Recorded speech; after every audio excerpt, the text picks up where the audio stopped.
Massive thank you to PCBWay for supporting this channel and sponsoring this video. PCBWay is the go-to place for all of your projects. Of course, they offer all kinds of PCBs, including flex PCBs, but they now offer 3D printing, CNC machining, sheet metal fabrication, and injection molding. Look at this cool Game Boy shell that someone designed and used PCBWay to make. It's not a well-known fact that Elon Musk actually uses PCBWay to make his rockets, and that's because it's not actually true. But you should use PCBWay anyway.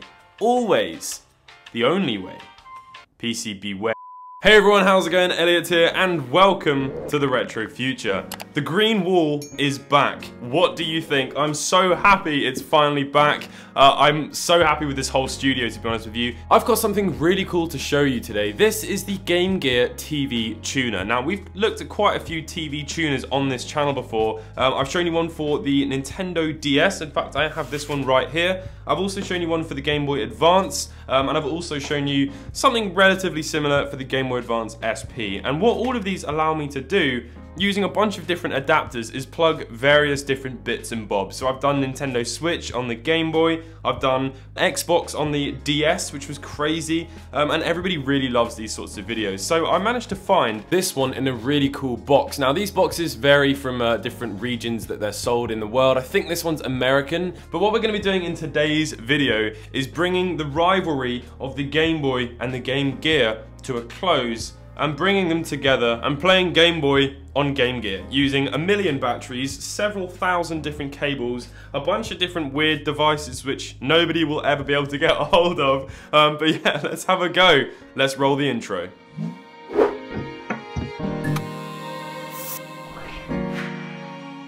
So this is the Game Gear TV tuner, and as I said, it's in a really cool box. I love how it's just displaying it off right there. Such a 90s looking design, absolutely incredible. We've got some football, I think that's the American football going on there. They've got a, wow, that is horrendous. Look at that, they've just stretched the image to make it fit. That's really weird. Whoa, not gonna work now. What's your favorite TV programs on the go anywhere?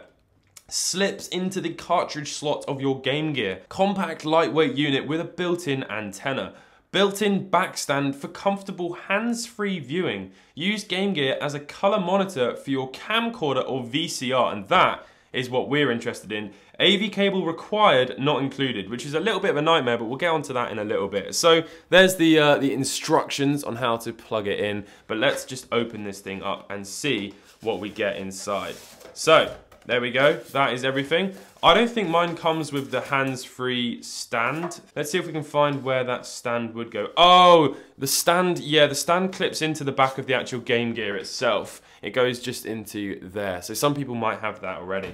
But anyway, we're not gonna bother with these instructions. Let's just take a look at the device itself. So there it is, and it's the exact same color as the black Game Gear. There's the antenna, absolutely enormous. I would estimate that that's about 60, no, that's, yeah, about 60 centimeters long. On the front of the device is the tuner. There's a tiny little wheel on the side to allow you to change it, and then you've got the different frequency switch on the top there as well. We've got external antenna and the AV in, which is what we're interested in, and you've also got a little tint button on the side, like a little tint wheel to change the tint, the hue of the color, the image. So a little bit interesting, but that is the TV tuner. So now comes the stage where we plug the Game Boy into it. And how on earth are we going to do that? Well, let's start with some batteries.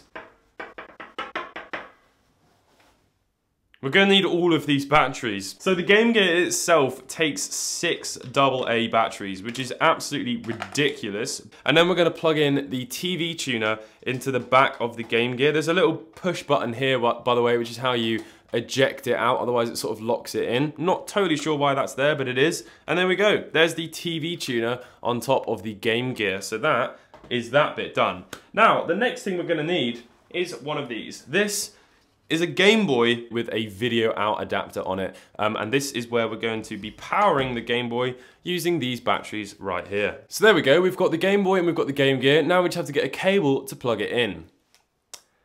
Okay.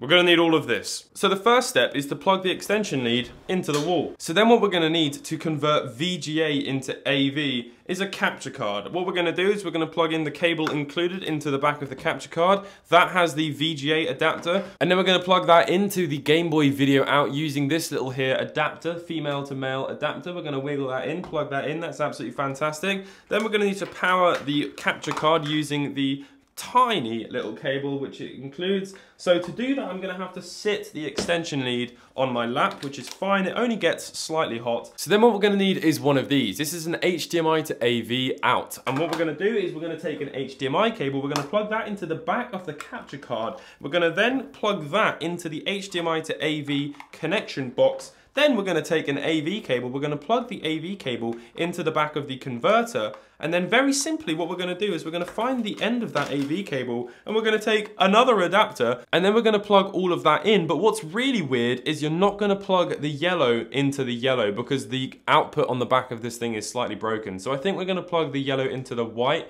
and then the white into the yellow. So the final thing for us to do is plug in our NES controller, take a game, plug the game in, turn the system on. Oh, there it is. Okay, wait a minute, the game's not clean. Oh my goodness me, we're playing Game Boy on a Game Gear. How is this even possible? The image is completely all over the place. Well, the image itself looks absolutely horrendous, but remember what we're doing here. We are playing Tetris for the Game Boy on the Game Gear. So, I mean, the response time, bearing in mind this is going through a million different things, is fairly good, to be honest with you. I'm very surprised. It doesn't have any sound, but look at what we're doing. We are playing real Tetris on a real Game Boy using a bunch of adapters, but it is real hardware on a Game Gear, and there's nothing unofficial. The TV tuner is official hardware, the Game Gear is official hardware, the Game Boy is official hardware. There's just a bunch of different adapters. But look at what we're doing, it's absolutely crazy. So there is a way to make this whole thing a lot easier, and that's using a bunch more things. Specifically, we're going to be using this, a Game Boy Advance that I recently modified on my channel. Video will be up in the card. This has AV out using a special cable. Essentially, this is an IPS screen mod which had an AV out functionality, which you can add to the Game Boy with a couple of additional solders. So we're going to plug in the AV cable into the bottom, then we're going to plug the link cable into the top. We're going to take two more AA batteries, which is just terrible. We've used so many AA batteries. Then we're going to take Nicktoons Battle for Volcano Island. We're going to plug that into the back. Then we're going to take the cable and we're going to bypass all of the crazy adapter nonsense and we're going to plug this into the TV tuner. So let's do that. Okay, and then we can turn on the Game Boy and we're going to hold the select button and the L and R button and wait for it. There it is! Look, it's on the Game Gear. We're playing Game Boy Advance on the Game Gear. Can you even? Like, what is going on here? There we go. We are playing Game Boy on the Game Gear, and this one actually has sound as well, which is really, really cool. I can't even believe this. It looks so weird, but it also looks really right. It does look really good, doesn't it? I can't believe it. I mean, what do you all think? We're playing Game Boy on the Game Gear. How crazy is that? Obviously, we're playing using an actual Game Boy, but it wouldn't be too difficult to put the Game Boy hardware into a Game Gear and make something like this more permanent, but why would you want to do that? That's crazy. Well, obviously a bunch of other things are going to work in here as well, like the Nintendo Switch. I actually tried that and that works as well. I'll put a little bit of footage of that on the screen. But that is this incredible monstrosity to play Game Boy on a Game Gear for absolutely no reason at all. I really hope you have enjoyed this video. It feels great to be back in a more permanent studio making videos. If you did enjoy the video, please leave a like. If you're new to the channel, consider subscribing and let me know in the comment section down below what you thought of this monstrosity. And I'll catch you all in the next video. Goodbye.